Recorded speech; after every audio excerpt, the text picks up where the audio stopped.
Okay, so you've just had an interview and you get an email and it says, "We've decided to go with somebody else.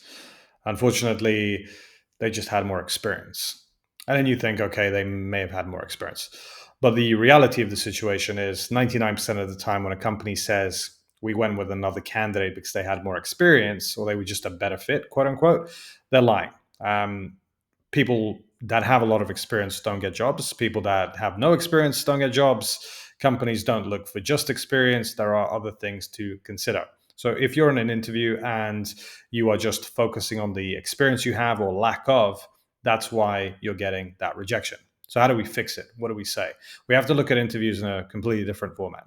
An interview is a stress test, and it's not just on the lack or the amount of experience. Hard skills, 10 years ago, they were the most important thing when it comes to getting a job. Today, there are so many different metrics. And I keep going on about these: company culture, work style, personality traits, why you want to work there, why is that the industry for you, the it factor, whatever that is. The experience sometimes is in the middle or even at the bottom of that, depending on the role. So if, again, you're going for a physician, doctor, lawyer position, experience is important. But if you're looking for roles that are sort of quote unquote future proof and are changing with AI, they're probably looking at soft skills like adaptability, company culture like traditional meritocratic backgrounds. They're looking for work style. Are you looking for hybrid in the office? Is it fully remote? There's so many different things. Now, if you've got the experience and then they go quote unquote with another candidate that had more experience, they might actually be lying to you. They literally might be going for another candidate because if it's a remote role, they've sold the fact that they are a better motivational fit, meaning they're self motivated. So a remote role would fit them better than you. You might not have just said a specific keyword. Now, how you interview really is dependent on the vocabulary you deploy when you give answers, the tonality you have, the confidence level. There are so many different metrics. Now, the reason I made this video is to kind of give you, sorry about my dog again. He usually makes noise at the perfect time. The reason I've made a product called Interviewly is to give you the actual data points that you need to know to evade the rejection of saying we went with another candidate. They had more experience. We want to know why you haven't been selected. Now, we've worked on 24 data points to actually assess why the answers are good or why they're not. And it will give you a score out of 100%. I'm going to leave the link in the description so you can have a look. I think that's really useful for you because if you're going through 3 interviews and you're getting the same feedback, something's wrong. You need to fix it. Interviews are so rare to get nowadays. Getting the whole, hey, we decided to go with someone else because they were a better fit, is like saying, hey, yeah, we didn't go with you because we don't want to tell you, or we're just giving you this placeholder reply. So it could be as simple as you not explaining the culture fit. It could be as simple as you just not having the vocabulary required to get the attention of a decision maker, even if that vocabulary doesn't, you know, fit to the role, even if it's not a stakeholder communication type of position, but they want you to sound like that just for the interview. You might need to change the way you answer specific questions. Now, why am I going into this? There's so many people I speak to that just fall short without knowing why. It could be as simple as just sounding confident. You might have to increase your volume by 20%. So if I give you a live demonstration, let's say you go into an interview and you sound a little bit like this, monotone, your volume is a little bit minimal, you're answering the answers or questions correctly, and you sort of have this style of communication, as opposed to answering questions this way and being a little bit more upbeat.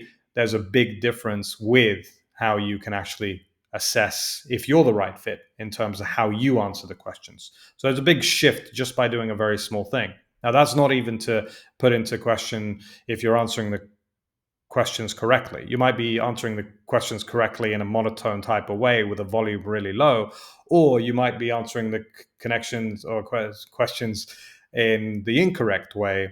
But you also have to work on your tonality or how you pace the conversation, the pauses you take. You'll notice now that I'm taking more pauses when I'm explaining this to you. So it's a little bit more captivating when you're speaking like this. So your communication ability might be something you need to work on. You might be the perfect candidate, but you're just falling short on that one thing. And then companies are saying, hey, we just went with someone else. Maybe they weren't as good as you, but they just connected words better. Maybe their tonality was better. Maybe the confidence in terms of answering the question of the experience, even though they had less experience, they were selected. That could very well be happening. And I speak to a lot of companies that hire people. I put candidates forward for businesses. And sometimes I'm surprised they go with candidates that have 6 months, 1 year, 2 years less experience. Companies hire people even if they don't have experience. One of my students and a very good friend of mine today, Vaibhav Sharma, I worked with him to get into London Stock Exchange Group. He got into a role that required 3 years of experience. He had zero. He won't mind me telling you this. I've asked him several times if it's okay. And the reason he got in there was because he was confident. He understood the company culture. He saw himself as someone, hey, I don't know today, but tomorrow I will. Tomorrow I'm going to find out. And that's how you should be selling yourself. And if you're hearing companies saying, well, firstly, let's rephrase it. If you're getting interviews, great. But they're so rare nowadays that you cannot afford for companies to kind of say, yeah, we just went with someone else because they were just a better fit, whatever that means. You need to find out what that fit is. And you need to find out where you're lacking. You need to understand what the baseline is. If you have no baseline in your interview ability, then you're just flying blind. What if your baseline is 70%? You need to be 85%, by the way, to have the chance of getting shortlisted. 85% of interview preparedness, interview readiness. If you're at 70%, your answers might be good, but they're not good enough for the other person to swoop in and say, hey, I'm just a little bit more confident. If I use the analogy of my volume, let's say you're the candidate that has a lower volume and another candidate, and you're at 70%. And let's say another candidate is just at 85% in the quality of their answers with a higher volume.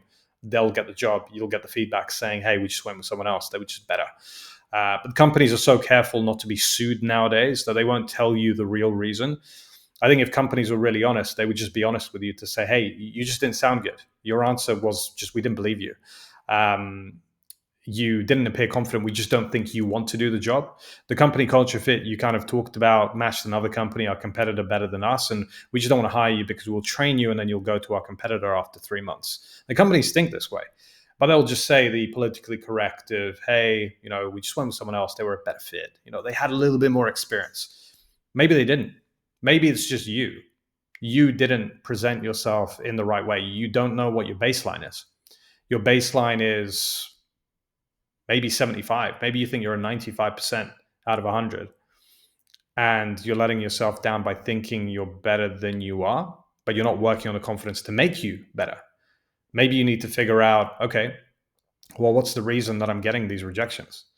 Some of these videos that I do, they're a little bit kind of pushy to you to kind of internally reflect, I guess, to understand, well, the data is telling me one thing. If you watch another video of mine where I say, look, you want to fail smarter, right?